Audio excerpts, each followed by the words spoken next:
Good morning, good afternoon, good evening. जो भी जब ये वीडियो देख रहा है, मैं आनंद रेकवार पारस एजुवर्ल्ड में आपका स्वागत करता हूँ।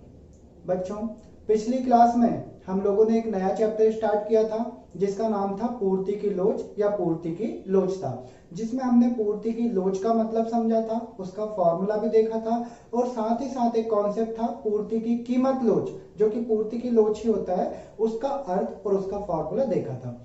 अब आज की क्लास में हम लोग पढ़ेंगे पूर्ति की जो लोच है, पूर्ति की जो लोच हमने पढ़ी है उसकी कोटियां या श्रेणियां, और इसका एक और नाम था जिसे हम बोलते थे पूर्ति की कीमत लोच के प्रकार, है ना। मैंने बोलते थे क्यों बोला, क्योंकि मांग में भी आपने ऐसे ही पढ़ा है। मांग में भी आपने मांग की लोच की श्रेणियां या कोटियां पढ़ी थी और फिर उसी का हमने एक और नाम रखा था मांग की कीमत लोच के प्रकार। ठीक इसी तरह हमारे आज के टॉपिक का नाम क्या है? आज के टॉपिक का नाम है पूर्ति की लोच की श्रेणियां या कोटियां, या इसका हम एक और नाम क्या बोलेंगे? पूर्ति की कीमत लोच के प्रकार। अब सबसे पहले इंपॉर्टेंट बात कि आप सबसे पहले अच्छे से एक बार जो मांग की कीमत लोच के प्रकार है या मांग की लोच की श्रेणियां हैं, उस श्रेणी को एक बार अच्छे से पढ़ ले, क्योंकि वहां आप ध्यान करें तो मैंने आपको एक एग्जांपल दिया था कि मम्मी ने मुझे चाटा मारा, एक चाटे की आवाज आई, दूसरा मेरा चिल्लाने की आवाज आई, उसके थ्रू मैंने आपको समझाया था। वही एग्जाम्पल मैं आज रिपीट नहीं करने वाला हूं।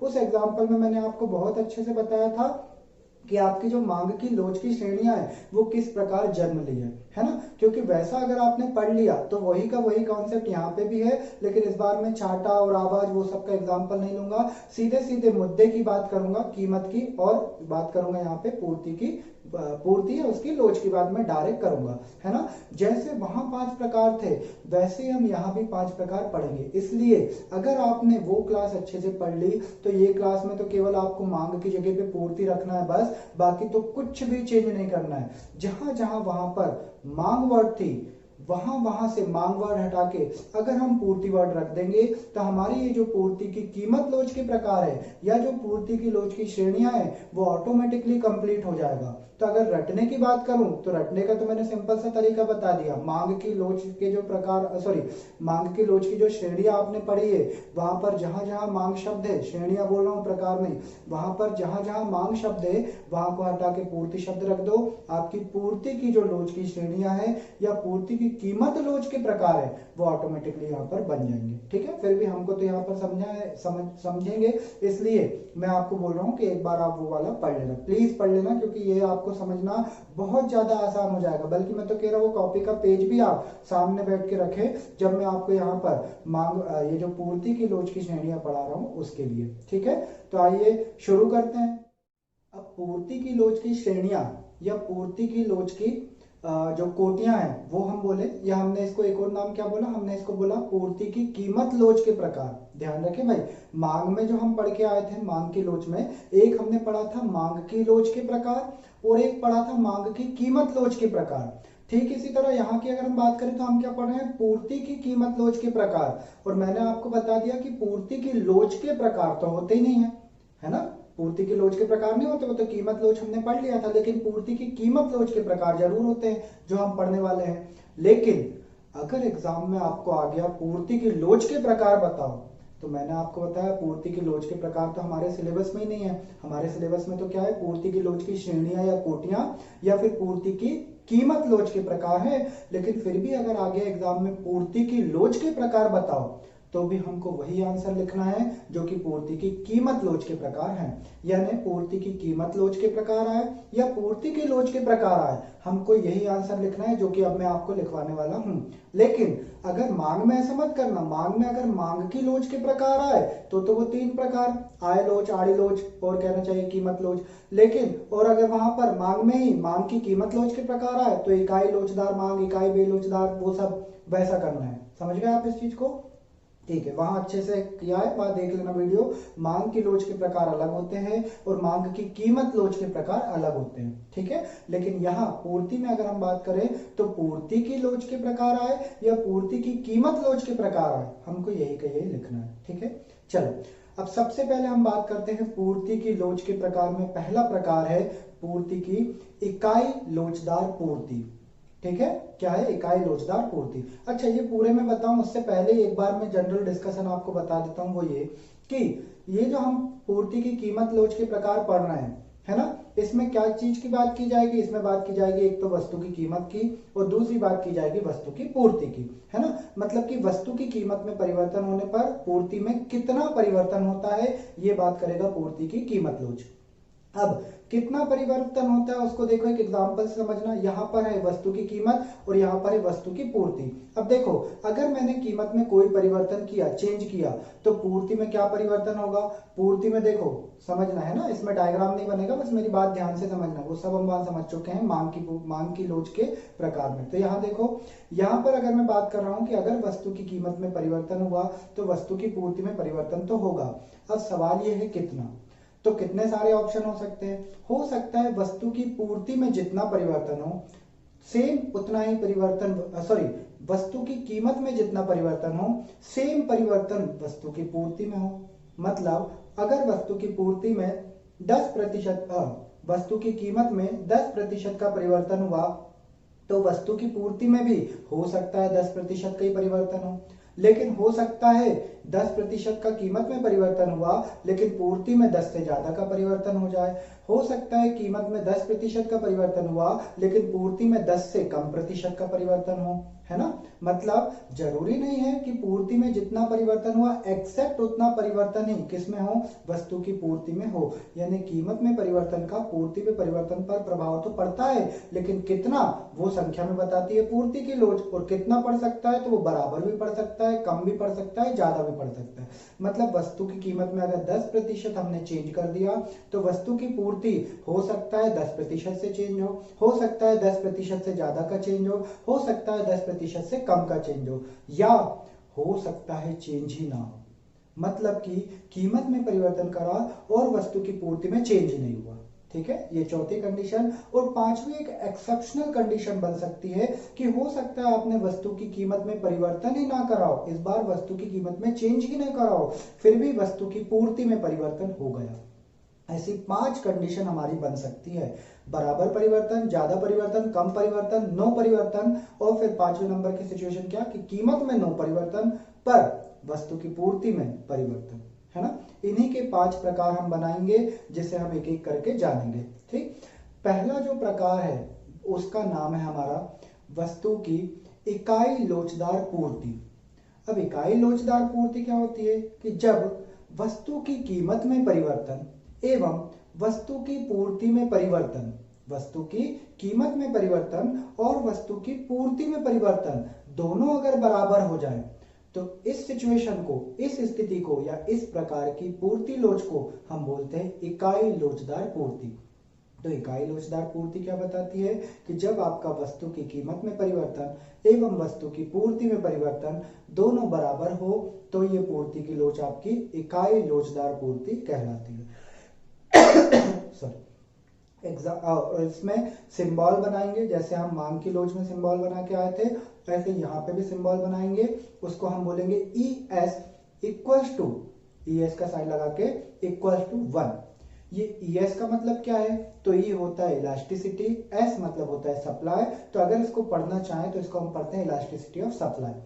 और इक्वल्स टू 1, तो ये 1 क्या बताता है, ये 1 ये बताता है कि वस्तु की कीमत में परिवर्तन और वस्तु की पूर्ति में परिवर्तन दोनों बराबर है। तो जब बराबर होते हैं तो सिंबल के सामने क्या लग जाता है, 1 लिखा जाता है। ठीक है, ये हमने देखा क्या, इकाई लोचदार पूर्ति।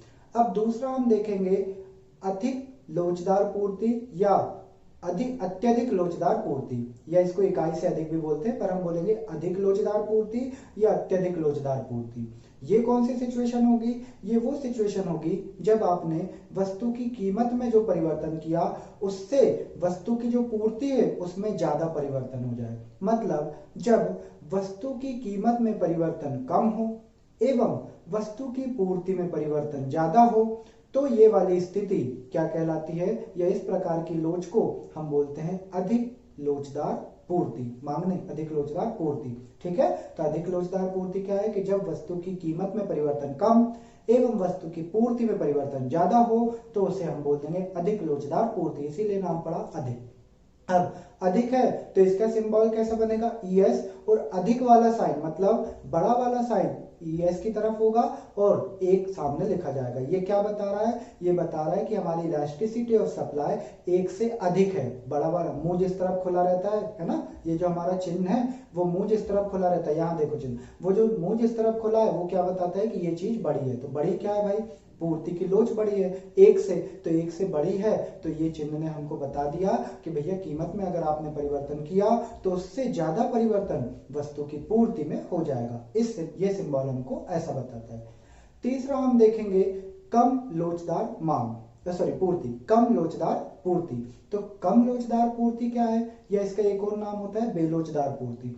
तो कम लोचदार पूर्ति या बेलोचदार पूर्ति क्या होता है, जब वस्तु की कीमत में परिवर्तन ज्यादा हो और वस्तु की कीमत में परिवर्तन वस्तु की कीमत में परिवर्तन ज्यादा हो एवं वस्तु की पूर्ति में परिवर्तन कम हो, तो ये स्थिति कहलाती है कम लोचदार पूर्ति। नाम ही है कम, मतलब लोचता कम हो। तो वो कब कम होगी, जब वस्तु की कीमत में तो ज्यादा परिवर्तन हो गया लेकिन जो पूर्ति थी उसमें परिवर्तन कम रह गया, तो ये स्थिति आपकी क्या कहलाएगी, या इस प्रकार की जो पूर्ति की लोच है उसको हम क्या बोल देंगे, उसको हम बोल देंगे कम लोचदार पूर्ति या बेलोचदार पूर्ति, हम इसे बोल देंगे। और कम लोचदार है इसलिए इसमें इस बार सिंबल देखो कि ES छोटा वाला साइन ES की तरफ है और 1 की तरफ क्या है, बड़ा वाला साइन। ये क्या बता रहा है कि इलास्टिसिटी ऑफ सप्लाई छोटी है, किससे, एक से, एक बड़ा है, इलास्टिसिटी ऑफ सप्लाई छोटी है मतलब कम है। तो इस सिंबल ने हमको बताया कि आपने वस्तु की कीमत में ज्यादा परिवर्तन किया और पूर्ति में कम परिवर्तन हुआ, तो इस तरह का सिंबल आपका यूज हुआ जिसे हमने बोल दिया कम लोचदार पूर्ति। ठीक, चौथे नंबर की हमारी पूर्णतः बेलोचदार पूर्ति। अब पूर्णतः बेलोचदार पूर्ति क्या है, तो बेलोचदार पूर्ति, पूर्णतः बेलोचदार मतलब पूर्ति में चेंज ही नहीं होगा। तो ऐसा कब होगा, ऐसा तब जब हमने वस्तु की कीमत में तो परिवर्तन किया लेकिन वस्तु की पूर्ति में कोई परिवर्तन ही नहीं हुआ। यानी वस्तु की कीमत में परिवर्तन होने पर भी जब वस्तु की पूर्ति में किसी भी प्रकार का परिवर्तन ना हो, तो इस स्थिति को या इस प्रकार की जो लोच है उसको हम बोलते हैं क्या, पूर्णतः बेलोचदार पूर्ति। तो पूर्णतः बेलोचदार पूर्ति मतलब क्या हुई, ऐसी सिचुएशन जब वस्तु की कीमत में तो परिवर्तन हुआ लेकिन वस्तु की पूर्ति में किसी भी प्रकार का कोई परिवर्तन नहीं हुआ। यानी कीमत आपने कितनी भी चेंज कर दी, पूर्ति टस से मस नहीं हो रही, वो जैसी थी वैसे, ना बढ़ रही ना घट रही।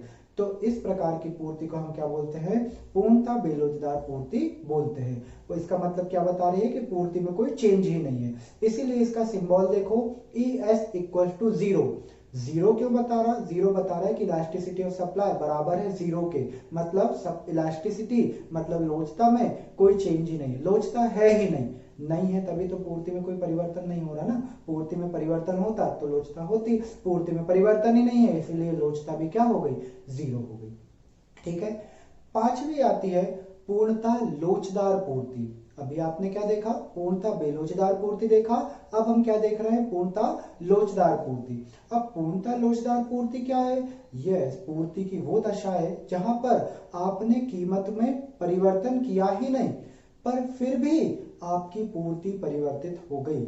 मतलब कीमत को आपने टच भी नहीं किया फिर भी अगर पूर्ति में कम ज्यादा होने लगे तो ये वाली पूर्ति हमारी क्या कहलाती है, पूर्णतः लोचदार पूर्ति कहलाती है। तो पूर्णतः लोचदार पूर्ति में हम क्या लिखेंगे कि जब वस्तु की कीमत में कोई परिवर्तन ना होने पर भी वस्तु की पूर्ति में अत्यधिक परिवर्तन हो जाता है तो इस स्थिति को हम बोलते हैं, या इस तरह की पूर्ति को हम बोलते हैं पूर्णतः लोचदार पूर्ति। और जब इस तरह की स्थिति होती है तो इसकी अगर लोचता का हम कैलकुलेशन करें तो वो अनंत तक पहुंच जाता है। सर लोचता का कैलकुलेशन, हाँ हम पढ़ेंगे ना, कल की जो क्लास है उसमें हम कैलकुलेशन ही पढ़ेंगे कि इसको निकालते कैसे हैं, कैसे फॉर्मूला लगेगा, वो सब हम कल की क्लास में देखेंगे। मांग में भी हमने ऐसे किया था। ठीक है, तो ES इक्वल्स टू, यहाँ पे क्या लिखा है, इनफाइनाइट लिखा है। ये जो चिन्ह है आड़ा जो 8 है ना, जो लिटा दिया मैंने 8 को, 8 ऐसा बनता ना भाई, उसी को आड़ा कर दिया तो ये लेट गया, इसको क्या बोलते हैं, अनंत, इनफाइनाइट। तो ES इक्वल्स टू क्या बता रहा है, इनफाइनाइट का साइन बता रहा है। ये बता रहा है कि अगर आपने कीमत में परिवर्तन नहीं किया, कीमत को छेड़ा भी नहीं, तब भी आपकी पूर्ति डांस करने लगती है। डांस करने लगती है मतलब उसमें चेंज होने लगता है। ठीक है, तो इस तरह की पूर्ति को हमने क्या नाम बोल दिया, हमने बोल दिया पूर्णतः लोचदार पूर्ति। ठीक है। तो 5 प्रकार हो गए हमारे, कौन कौन से? इकाई लोचदार, इकाई से अधिक लोचदार, इकाई से कम लोचदार, पूर्णतः बेलोचदार, पूर्णतः लोचदार। सबसे पहले इकाई लोचदार में क्या? जितना कीमत में परिवर्तन उतना ही वस्तु की पूर्ति में परिवर्तन। अत्यधिक लोचदार में क्या? अत्यधिक लोचदार में हमने देखा कि कीमत में परिवर्तन से ज्यादा वस्तु की पूर्ति में परिवर्तन, मतलब कीमत में परिवर्तन कम, वस्तु की पूर्ति में परिवर्तन ज्यादा। तीसरे नंबर का देखा हमने क्या? तीसरा देखा हमने कम लोचदार, जिसको हमने बोला बेलोचदार पूर्ति। तो बेलोचदार पूर्ति में क्या? कि कीमत में परिवर्तन ज्यादा लेकिन वस्तु की पूर्ति में परिवर्तन कम, इसीलिए क्या बोल दिया? कम लोचदार। चौथे नंबर का क्या देखा? पूर्णतः बेलोचदार, मतलब कीमत में परिवर्तन किया लेकिन लेकिन पूर्ति को कोई फर्क नहीं पड़ रहा, यानी कीमत में परिवर्तन करने पर भी पूर्ति में कोई परिवर्तन नहीं हो, तो पूर्णतः बेलोचदार। और पांचवें नंबर का क्या? पूर्णतः लोचदार, मतलब कीमत में आपने परिवर्तन नहीं किया फिर भी पूर्ति में परिवर्तन हो गया, तो इसे हमने बोल दिया पूर्णतः लोचदार पूर्ति। ठीक है। इस प्रकार से आपकी ये जो टॉपिक है उसको कंप्लीट हुआ। टॉपिक में हम क्या क्या नंबर नाम से क्वेश्चन आ सकता है? या तो हमको क्वेश्चन आ जाएगा क्या? पूर्ति की लोच की श्रेणियां या कोटियां, या हमको आ जाएगा पूर्ति की कीमत लोच के प्रकार, या हमको आ जाएगा पूर्ति की लोच के प्रकार। ठीक है। अब जिस तरह हमने मांग की लोच के निर्धारक तत्व पढ़े थे, ठीक इसी तरह हमें पूर्ति की लोच के निर्धारक तत्व पढ़ना है ना, जिसे हम क्या बोलेंगे? पूर्ति की लोच के निर्धारक या प्रभावक तत्व, या इसको एक और नाम क्या बोलेंगे? पूर्ति की लोच को निर्धारित या प्रभावित करने वाले तत्व। अब पूर्ति की लोच को निर्धारित या प्रभावित करने वाले तत्व जो है, इनका मतलब क्या होता है पहले वो समझो। इनका मतलब ये होता है कि हम पूर्ति की लोच को घटा या बढ़ा सकते हैं या नहीं। तो वो किस पर निर्भर करेगा? वो निर्भर करेगा इन निर्धारक तत्वों पर। मतलब ये निर्धारक तत्व डिसाइड करेंगे कि पूर्ति जो है वो बढ़ेगी या घटेगी, मतलब बढ़ेगी घटेगी या बढ़ेगी घटेगी नहीं। अगर पूर्ति को हम बढ़ा घटा सकते हैं तो हम बोलेंगे पूर्ति लोचदार है, और अगर पूर्ति में कोई परिवर्तन नहीं होगा, ना वो बढ़ रही ना वो घट रही, तो हम बोल देंगे क्या? कि पूर्ति की लोच क्या है? बेलोचदार है। मतलब इसमें हमें यही बताना है, ये तत्व हमें ये बताएंगे कि पूर्ति घट बढ़ सकती है या नहीं। अगर घट बढ़ सकती है तो लोचदार, घट बढ़ नहीं सकती पूर्ति तो इसे हम बोल देंगे क्या? बेलोचदार। ठीक है। चलो, तो सबसे पहले हम देखने वाले हैं पूर्ति की लोच के निर्धारक तत्व में पहला तत्व है वस्तु का स्वभाव या प्रकृति, कि वस्तु किस प्रकार की है। किस प्रकार की है मतलब या तो वो वस्तु क्या होगी? या तो वस्तु होगी टिकाऊ, या फिर वो वस्तु होगी नाशवान। अब टिकाऊ का मतलब क्या? टिकाऊ का मतलब जो लंबे समय तक चले, जिसको हम स्टोर करके रख सके, जिसको हम बाद में भी बेच सकते हैं। जैसे उदाहरण के लिए जूते चप्पल। जूते चप्पल ऐसे हैं, आप रख दो 1-2 महीने, साल भर, वो खराब नहीं होंगे, है ना। अगर हम उसको सेव करके रख दे अच्छे से तो वो खराब नहीं होंगे। तो इसका मतलब ये हुआ कि अगर मुझे इन वस्तुओं का अभी नहीं बेचना है, मैं चाहूंगा कि भाई इनको 6 महीने बाद बेचूं, तो मुझे क्या करना पड़ेगा? उन वस्तुओं को रख दूं, बाद में बेच दूंगा, क्योंकि उनमें टिकाऊपन का गुण है।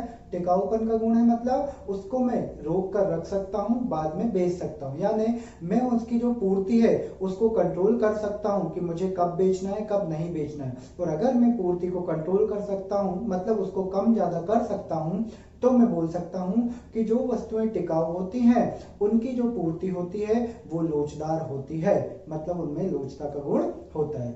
और इसके उल्टे अगर वस्तु ऐसी है जिसकी प्रकृति या स्वभाव नाशवान है, नाशवान है मतलब उसको ज्यादा समय के लिए आप स्टोर करके नहीं रख सकते, वो खराब हो जाएगी। जैसे हमने देखा भी था नाशवान वस्तुओं में क्या आता था?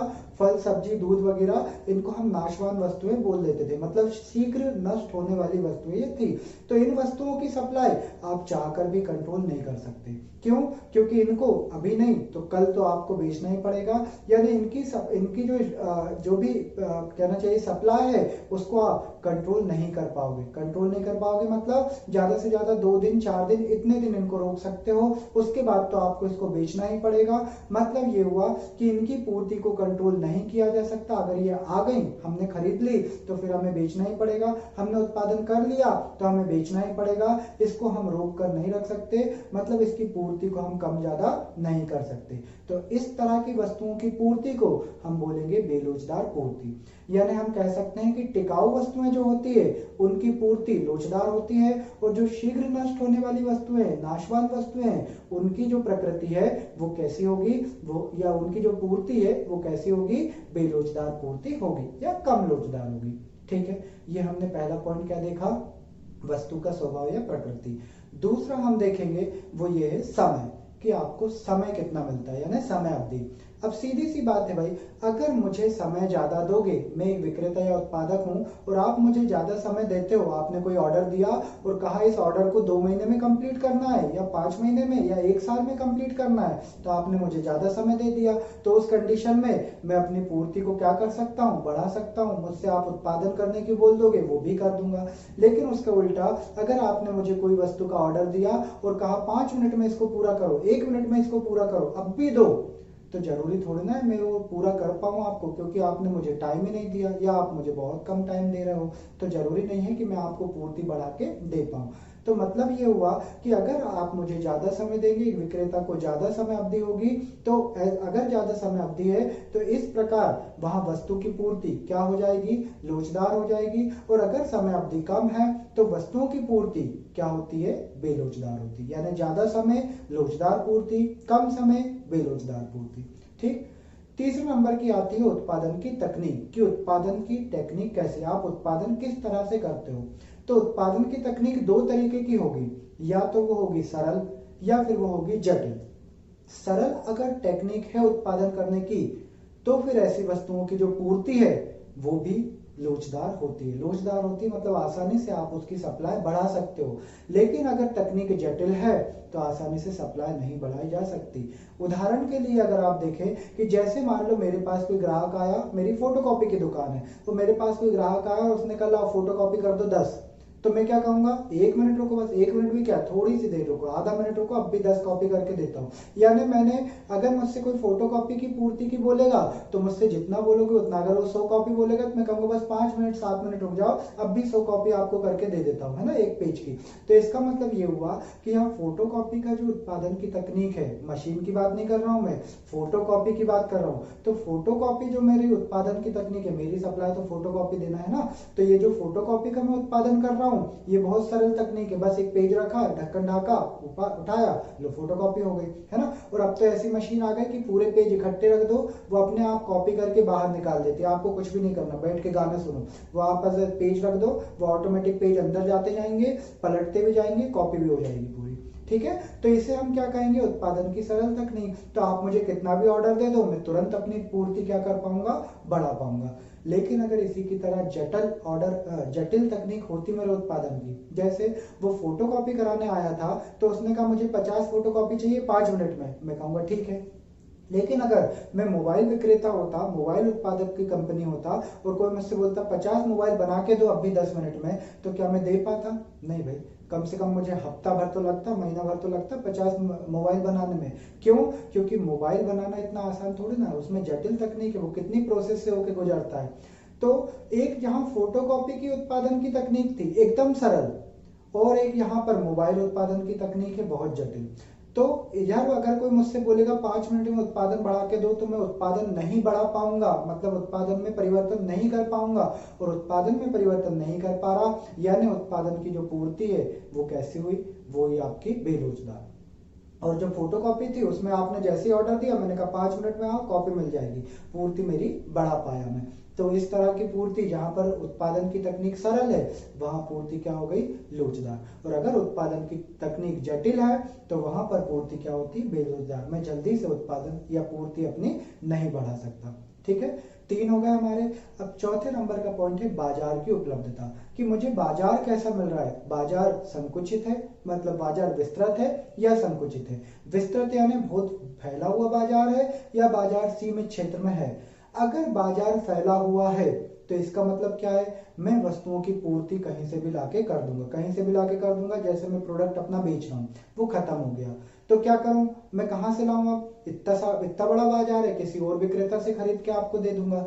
मतलब मेरा ये कहना है कि अगर बाजार विस्तृत होता है, बाजार बड़ा होता है, तो मैं आपको सप्लाई दे दूंगा, मेरे पास कितने भी ऑर्डर आए, मेरे पास खत्म हो गया मेरा प्रोडक्ट तो मैं किसी और से खरीद के आपको वो प्रोडक्ट दे दूंगा, पर सप्लाई आपको मैं बढ़ाकर दूंगा। तो अगर बाजार विस्तृत होता है तो मैं अपनी सप्लाई बढ़ा सकता हूं, मतलब कि पूर्ति क्या हुई, लोचदार हुई। और इसी के विपरीत अगर बाजार छोटा सा है, 2-4 दुकानें ही लगा के बैठे थे, तो मेरा खत्म हो गया तो दूसरा वाला अपना थोड़ी देगा, वो कहेगा भाई मैं कहां से ला के दूंगा, मेरे को भी तो बेचना है। तो मतलब ये हुआ कि अगर मेरा कोई प्रोडक्ट खत्म हो गया तो मुझे उसको फिर से उत्पादन करना पड़ेगा, कहीं दूर से लाना पड़ेगा। क्यों? क्योंकि ये वाला बाजार तो छोटा है, यहाँ तो और मिलने से रहा, तो मैं अपनी पूर्ति नहीं बढ़ा पा रहा हूँ। तो अगर बाजार संकुचित है तो मैं अपनी पूर्ति नहीं बढ़ा पा रहा हूँ, इसका मतलब यह है मैं पूर्ति में परिवर्तन नहीं कर पा रहा हूं, तो पूर्ति क्या हो गई, बेरोजगार हो गई। तो अगर बाजार मेरा विस्तृत है तो ऐसे बाजार में वस्तु की पूर्ति लोचदार होती है, और अगर बाजार मेरा संकुचित है तो ऐसे बाजार में वस्तु की पूर्ति क्या हो जाती है, बेरोजगार होती है। बेरोजगार बोलो या कम लोचदार बोलो, लोचदार बोलो या ज्यादा लोचदार बोलो, सब एक ही बात रहेगी। ठीक है, तो इस प्रकार से ये 4 हमारे पूर्ति की लोच के निर्धारक तत्व हैं जो हमें पढ़ने थे। ठीक है, इंपॉर्टेंट नहीं है पर फिर भी एग्जाम में कई बार 1 नंबर में पूछ लेते, कई बार 3-3 नंबर में भी आ जाता। ठीक है, ये तो हमारा क्या हो गया, पूर्ति की लोच के निर्धारक तत्व। अब जो कल की क्लास है उसमें हमारी ये जो चैप्टर चल रहा है वो और जो इकाई चल रही है वो सब कुछ कंप्लीट हो जाएगा, और जो हमारा टॉपिक है उसका नाम है पूर्ति की लोच की माप। मतलब जो हम बात कर रहे थे कि इसको संख्या में माप सकते हैं, तो संख्या में कैसे माप सकते हैं उसको मापना हम कल की क्लास में सीखेंगे। तब तक के लिए bye bye to all of you, thank you so much.